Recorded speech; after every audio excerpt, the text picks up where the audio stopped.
நியாயாதிபதியின் புஸ்தகம் 16வது அதிகாரம் அதனுடைய 1 முதல் 21 வரை உள்ள வசனங்களை நான் வாசிக்கிறதுல 19வது வசனத்தை யாராவது சீக்கிரமா வாசிங்க. அவன் அவளை தன் மடியிலே நித்திரை செய்ய பண்ணி ஒருவனை அழைத்து அவன் தலையின் 7 ஜடைகளையும் சிறைப்பித்து அவனை சிறுமைப்படுத்த தொடங்கினாள். அவன் பலன் அவனை விட்டு நீங்கிற்று. அப்பொழுது அவள், சிம்சோனே, பெலிஸ்தர் உன்மேல் வந்து விட்டார்கள் என்றாள். அவன் நித்திரை விட்டு விழித்து, யார் தன்னை விட்டு விலகினதை அறியாமல் எப்பொழுதும் போல உதறி போட்டு வெளியே போவேன் என்றான். வாசிக்கப்பட்ட வேத பகுதியை நீங்க வீட்டில் போய் 1லேருந்து 21 வரைக்கும் வாசித்திருப்பீங்க. மறுபடியும் வாசித்து பாருங்க, அப்பதான் தெரியும். சிம்சோன் ஆசை இச்சைகளில் விழுந்தபடியினால் நித்திரை மயக்கத்துக்குள் கடந்து போனான். நான் சொல்வதை சரியாக புரிந்து கொள்ளுங்கள்.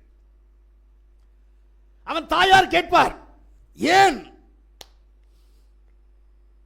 நம்முடைய தேவ ஜனத்தில் உனக்கு யாரும் இல்லையா? அப்போது அவன் சொல்லுவான், நான் நம்முடைய ஜனத்தில், நம்முடைய தேவ ஜனத்தில் என் கண்ணுக்கு இனிமையாக நான் யாரையும் காணவில்லை.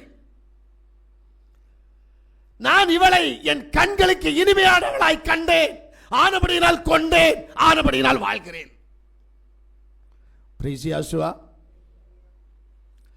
இந்த கண்ணுக்கு இனிமையானவள்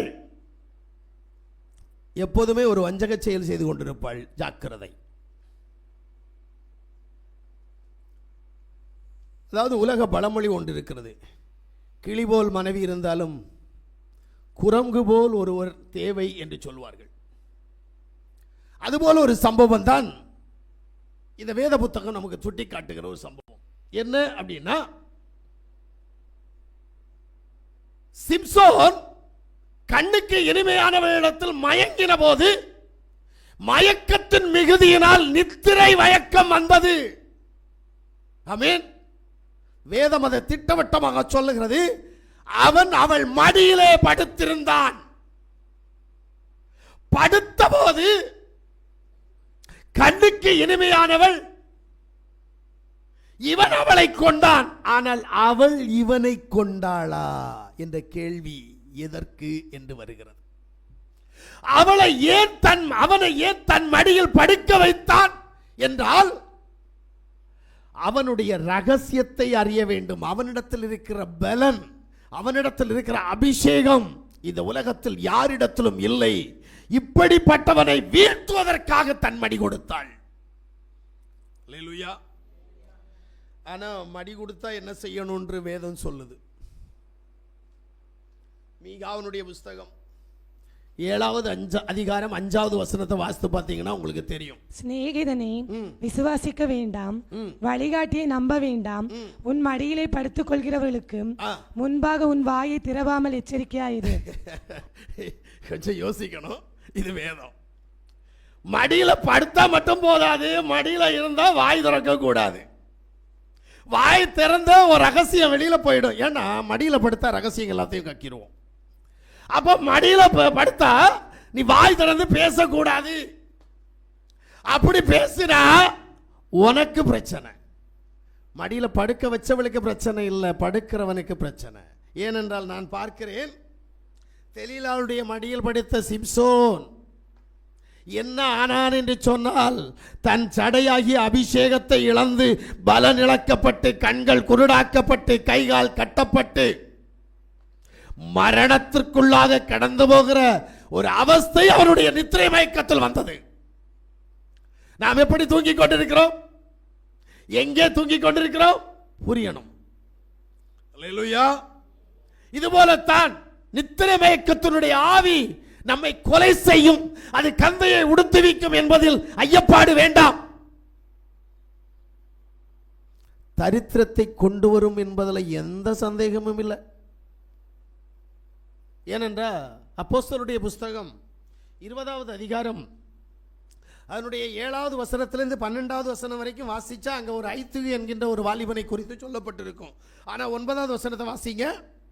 அப்பொழுது ஐத்திகை என் பேரு கொண்ட ஒரு வாலிபன் ஜன்னலில் உட்கார்ந்திருந்து பவுல் நெடுநேரம் பிரசங்கம் பண்ணி கொண்டிருக்கையில் மிகுந்த தூக்கமடைந்து நித்திரை மயக்கத்தினால் சாய்ந்து 3ஆம் மெத்தையிலிருந்து கீழே விழுந்து மரித்தவனாய் எடுக்கப்பட்டான். ஐயோ பரிதாபம். நாம நாம என்ன நினைக்கிறோம் அப்படின்னா, தூக்கம் தானே வந்துச்சு, நான் தூங்கி எந்திரிச்சிட்டேன்ல, எனக்கு தான் பயம் இல்லையே, நான் தான் சாகலையே, எனக்கு தான் பலன் போகலையே. பிரைஸ் யாசுவா, தயவு செய்து சொல்றேன், உன் பலம் இழந்து போச்சு, உன் ஜீவன் உன்னை விட்டு கடந்து போக போகிறது. தேவனால் கொடுக்கக்கூடிய எந்த ஆசீர்வாதத்தையும் உன் சந்ததி பெற்றுக்கொள்ள முடியாத அளவுக்கு தடைகள், போராட்டங்கள் கடந்து வரும். காரணம், உன்னுடைய வாரிஸ் உன்னுடைய சாபத்தை ஏற்றுக்கொள்ளும். இங்கதான் கொஞ்சம் பொறுமையா யோசிக்கணும். நானும் என் குடும்பமும் ஜீவனை பெற வேண்டுமானால் நித்திரை மயக்கத்தினுடைய ஊடாய் நான் கடந்து போக கூடாது என்கின்ற வெறித்தனத்தில் தேவ சமூகத்தில் உண்மையா இருக்கணும். நம்ம இருக்க மாட்டோம். நம்ம பெர்மிஷன் இல்லாமே நாம தூங்கிடுவோம். தெரியுமா உங்களுக்கு? பெர்மிஷன் கேட்காது, தூக்கம் வந்து பெர்மிஷன் கேட்காது. அது என்ன அப்படின்னா, அது ஒரு ஆவின்னு வேதம் சொல்லுது. தேவன் சொல்றார் அது ஒரு ஆவி. நம்ம கட்டுப்பாடை இழந்து தூங்குவோம் சில நேரங்களில். அப்போவே புரிஞ்சுக்கணும், இது ஏன் கட்டுப்பாட்டில் இல்லையே, ஏன் நான் தானே, நான் என்னுடைய சரீரத்திற்குள் இருக்கிறேன். ஆனால் என் கட்டுப்பாட்டை மீறி என்னுடைய சரீரத்தை தூங்க வைக்கிறது என்று சொன்னால் நானா இல்லது என்னுடைய எதிராளியா? புரிகிற அறிவுக்குள் நீங்கள் கடந்து போனாலே போதும். நீங்கள் என்ன டயர்டுன்னு சொன்னாலும் அந்த டயர்டை ஜெயிக்க முடியும். என்ன உபத்திரம் என்று சொன்னாலும் ஜெயிக்க முடியும். எங்க 3 நாள் நீ தூங்காமல் இருந்தாலும் 4வது நாள் தூக்கம் வராமல் இருக்கிறதுக்கு முடியும். 3 நாள் தூங்காமல் இருந்தாலும் 4வது நாள் தூக்கம் வராது. தூக்கம் வேண்டான்னா தூக்கம் வேண்டாதான்.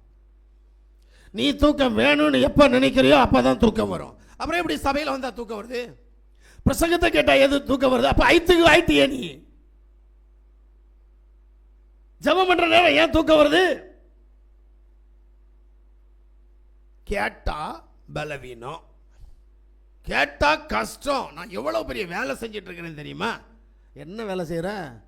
வயிற்று போஜனத்துக்காக வேலை செய்யற நீ தேவனுடைய ராஜ்யத்துக்கு போறதுக்கு ஆத்மாவுக்காக சற்று நேரம் விழித்திருந்து ஜெபிக்க முடியாதா? ஐத்துக்கு அப்போஸ்தலனாகிய பவுல் நெடுநேரம் பிரசங்கித்துக் கொண்டிருந்தான். நமக்கு 1 மணி நேரத்துக்கு மேல பிரசங்கம் போயிடுச்சுனாலே கட் பண்ண பார்ப்போம். ஆனா அப்போஸ்தலனாகிய பவுல் நெடுநேரம் பிரசங்கித்துக் கொண்டிருந்தான். 3வது மெத்தையில் இருந்து ஐத்து என்ற வாலிபன் தூங்கி கீழே விழுந்து மரித்து போனான். ஆனா அவன் உயிரோட வந்தான். ஏன்னா அப்போஸ்தலனாகிய பவுல் யாசுவாவே மெய்யான தேவன் என்று சொல்லி நிரூபிக்கும்படியாக அந்த இடத்தில் இருந்தபடியினால் மரித்து போனவனுக்கு அற்புதத்தின் மூலமாக யாசுவா மீசியாவுடைய நாமத்தில் ஜீவனை கொடுத்தார். அவன் உயிரோடு இருந்தான். ஆனால் உனக்கு உயிர் தருவதற்கு சான்ஸ் இல்லை. மறுபடியும் அற்புதங்களை செய்ய, ஏனென்றால் உனக்கு அற்புதங்கள் நடந்து விட்டது. என் தேவன் முதல் இழுப்பில் அற்புதங்களை செய்வார். அந்த இழுப்பின் மூலமாக உன்னை அவர் அவருடைய சமூகத்தில் இழுத்துக் கொள்வார். 2வது சத்தியத்தை சொல்லுவாரே தவிர அற்புதம் செய்ய மாட்டார். நான் வேதத்தை வாசித்தேன். முதல் நாள் அற்புதம், அவர்களுக்கு வயிறு நிறைய ஆகாரத்தை கொடுத்த தேவன், அப்பமும் மீனும் கொடுத்த தேவன். 2வது நாள் கடந்து வந்தவர்களுக்கு அவர் ஒன்று கொடுக்கவில்லை. ஆனால் ஒன்று தெரிந்து கொள்ளுங்கள், 12 கூடை நிறைய மீதி இருந்தது. ஆனால் ஏன் ஜனங்களுக்கு அவர் கொடுக்கவில்லை? என் தேவன், நான் போதிக்கிற தேவன் 2வது தடவை மறுபடியும் உனக்கு அற்புதத்தை செய்யும்படியாக இல்லை, உனக்கு அடையாளத்தை காண்பித்து விட்டார் என்று சொன்னால் நீ விசுவாசத்தோட ஊடாய் கடந்து போக வேண்டுமே தவிர அடையாளத்தை தேடாதே. இங்க இருக்கிற அநேகர் அடையாளத்தை தேடுகிறீர்கள். உங்களை பார்த்து அற்ப விசுவாசி என்று கூப்பிடுவாரா இல்லது என் பிள்ளைகளே என்று அழைப்பாரா என்று சொல்லி சற்று சிந்தித்து பாருங்கள். அல்லேலூயா. நாம் வாழ்கிற வாழ்க்கை எப்பவுமே தலைவலி குணமாக வேண்டும், காய்ச்சல் குணமாக வேண்டும், இடுப்பு வலி குணமாக வேண்டும், பிசாசு போக வேண்டும், சாபக்கட்டு மாற வேண்டும், பிசாசுடைய போராட்டங்கள் என்னை விட்டு தகன்று போக வேண்டும், கடன் மாற வேண்டும், எனக்கு ஆசீர்வாதங்கள் கடந்து வர வேண்டும் என்கின்ற பிசாசுடைய கொள்கையினுடைய ஊடாய் வாழ்ந்து கொண்டிருக்கிறோம். நான் யாவுடைய ராஜ்யத்தில் கடந்து போக வேண்டும். யாவாகிய யாசுவா மீசியாவே மெய்யான தேவன், அவர் ஒருவருக்கே நான் ஆராதனை செய்வேன், அவருடைய சித்தத்தின்படி என் வாழ்க்கையில் நடக்க வேண்டும் என்று சொல்லி தேவனுடைய பிள்ளைகளாய் நாம் நடப்பதில்லை. அல்லேலூயா.